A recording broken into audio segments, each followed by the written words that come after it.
Shanto TV. Muraho neza nshuti zanjye kandi mwaramutse, igitondo cyiza kuri mwese. Ntabwo twari duherutse kuvugana mbabwira ku bijyanye n'uruhu rwacu. Nk'uko twabyemeje tugomba kurufata neza kugira ngo rudasaza rukangirika. Rero ndi hano kugira ngo mbafashe muri bimwe nzi byaturinda kuba twakangiza uruhu rwacu. Hari abakunzi banjye bamaze iminsi bambwira nzababwire bimwe muri rutine nkoresha mu gitondo. Uyu munsi rero nahisemo kubibabwira kuko icyifuzo cy'abakunzi banjye ni ikintu gikomeye giha agaciro. Tumaze iminsi rero tuvuga ku bijyanye no kwirinda izuba dukoresha sunscreen. Nk'uko murambibabwira, buriya sunscreen iri mu kintu gikomeye cyo kurinda uruhu rwacu kuba rwasaza bitewe n'imirasire y'izuba. Buriya imirasire y'izuba itwicira uruhu cyane cyane cyane bikomeye. Rero nk'uko tumaze iminsi tubivugaho kuri sunscreen, ubu ngubu nk'uko abakunzi banjye basabye kuba nabereka bimwe ngenda nkoresha mu gitondo, uyu munsi rero nifuje kuba nabagezaho ako kavidewo gatonya k'ibyo mbasha gukoresha mu gitondo, hanyuma mukakareba. Ibyo ngiye gukoresha ubu ngubu ntabwo bivuze yuko ari byo nkora nkoresha buri gihe. Oya, uyu munsi nabahitiyemo bikenya kugira ngo bitabacanga. Uko muzagenda mubyifuza muzaza mumbwira, nzaza ngenda mbabwira n'ibindi bikurikiyeho. Rero nk'uko tumaze iminsi tuvuga kuri kreme y'izuba, uyu munsi ngiye kubereka n'uko ikoreshwa. Ntabwo mvuze ko tutazi uko ikoreshwa, hari ubizi yenda hari n'utabizi. Uyu munsi rero ku muntu utabizi ni amahirwe yiwe yo kugira ngo abimenye. Ntaragera aho, yenda abantu benshi kwirinda uruhu rwacu biri mu bintu byinshi byinshi byinshi cyane wakoresha kugira ngo ubashe kurwirinda, kugira ngo uruhu buzima twirinde bya bindi byo gutuma rusaza, byo gutuma iminkanyariza n'ibindi n'ibindi.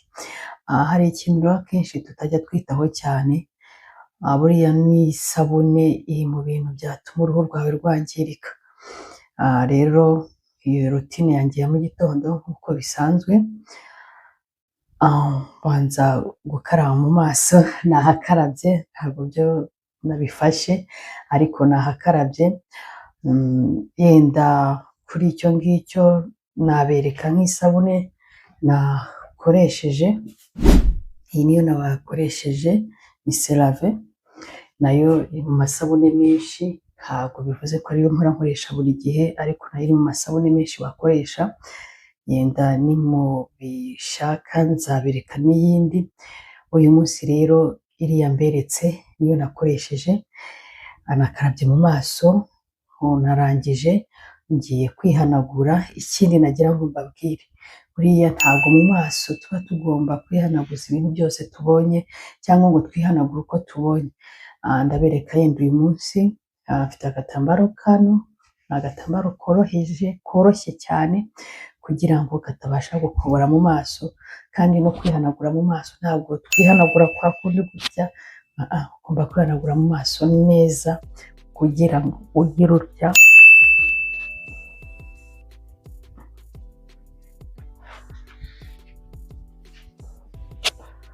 ukihanagura neza. Amazi ukumva ko yashizemo, ko wumutse neza. Ubu nihanaguye nkoresheje agatambaro koroshye, atari ugufata igisume gikomeye ngo nurangiza uhita ukuba mu maso. Oya, ugomba gushaka akantu koroshye, kandi nabwo mu guhanagura ukihanagura neza, atari uguhanagura wiruka cyane ku buryo wakwangiza mu maso. Rero maze guhanagura mu maso hanjye, mfite ibikoresho ngiye gukoresha uyu munsi. Nk'uko nabibabwiye, ntabwo ndi bukoresha ibintu byinshi. Ndagerageza gukoresha ibintu bitarenze bibiri. Uko tuzagenda tuvugana nzagenda mbabwira no ku bindi, bitewe n'icyo umuntu ashaka kugeraho. Amaze gukaraba, iyo amazije gukaraba rero, hari ikintu nzababwira nanone mu minsi igiye kuza kijyanye na vitamine C. Vitamine C nayo ifite uruhare runini mu kwita ku buzima bw'uruhu rwacu rwo mu maso. Rero ubu ngubu ndangije kwihanagura mu maso, ndumva ko nta mazi ngifiteho, numutse neza. Icyo ngiye gukurikizaho rero ni iyi serumu vitamine C. Ngiye gukoresha vitamine C kugira ngo mbashe kurinda uruhu rwanjye. Rero iyo umaze gukaraba neza, wihanaguye, wumutse, uhita ukurikizaho iyi vitamine C ngiye gukoresha.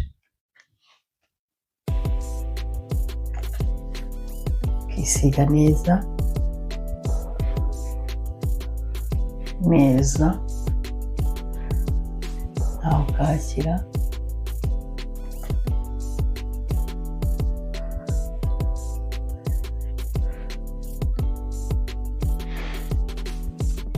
Naho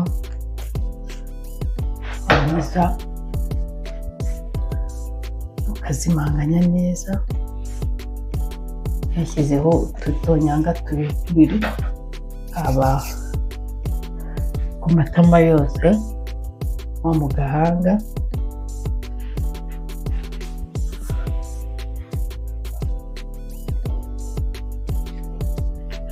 Ukazimanganya neza neza, ariko apana kugira neza, gahoro, kugira ngo iyi vitamine C ibashe kwinjira neza mu ruhu.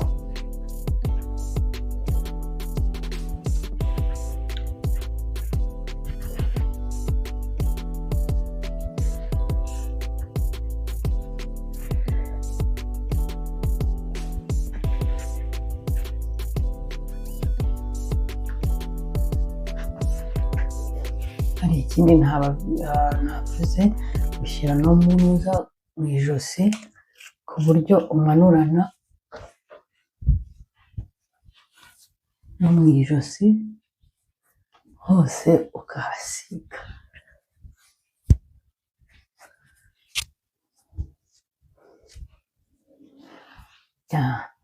Warangiza rero, uko ngewe ndi kubereka uko mbigenza, ubundi ushobora kuba ubikoze ugiye mu kazi, mbere yo ukitegura, uvuye muri dushe, urabikoze, urihanaguye, wisize iyi vitamine C, yenda kugira ngo ikomeze ikore neza, yinjire mu mubiri neza. Ushobora kubanza ugakora ibindi, ukambara, ugakora iki, nko nyuma y'iminota nk'ingahe ibimaze kwinjira neza mu mubiri, ugahita ukurikizaho ya sunscreen imwe naberetse. Ngiye gukoresha iyi ngiyi, ngira ngo naberetse ubwoko bubiri, zose genda zikoresha. Ari ya yindi ya mbere, hari n'iyi ngiyi, zose ngewe ndazikoresha. Rero ngiye guhita nyikurikizaho.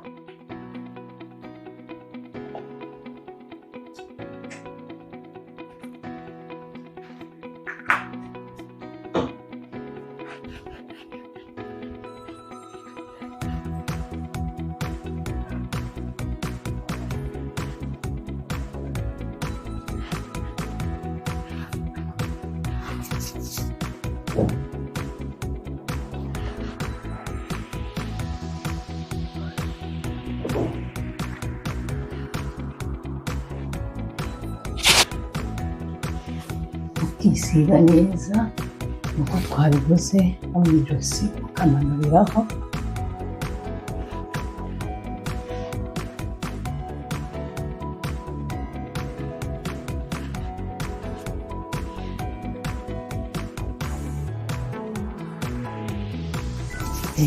Ukumva yuko nyine igufashe, ukumva kumeze neza.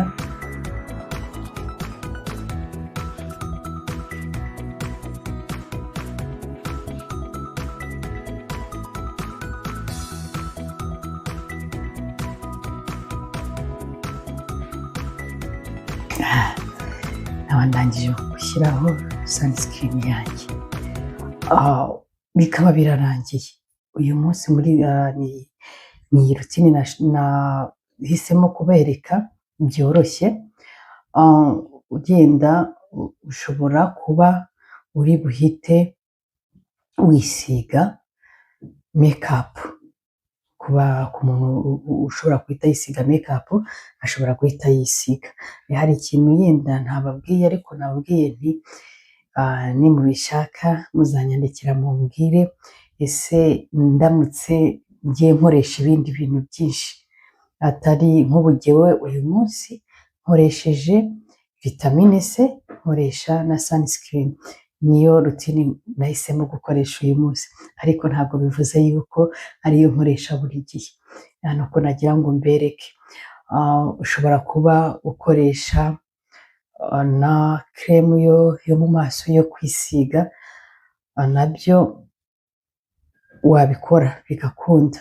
Hari abashobora kuba babanza toner mbere yuko yisiga vitamine C, nabyo wabikora.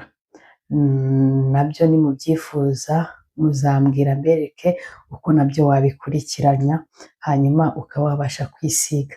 Rero jyewe uyu munsi ni rutine nahisemo kubereka yoroshye, idakomeye, kuko ubu ndarangije rutine yanjye nkaba ndayishoje. Rero murakoze cyane, nako kantu nagira ngo mbagezeho uyu munsi, mubashe kuba mwabona uko sunscreen maze iminsi mbabwira gukoresha mushobora kuba mwayikoresha. Ngira ngo mbabwire ngo rero ibi bintu uko ari bibiri, hari vitamine C hakaba na sunscreen, ibi ngibi ni anti-age ikomeye cyane cyane cyane cyane wakoresha kugira ngo urinde uruhu rwawe rubashe gusa neza, rugumane umucyo warwo kandi ururinde no gusaza vuba.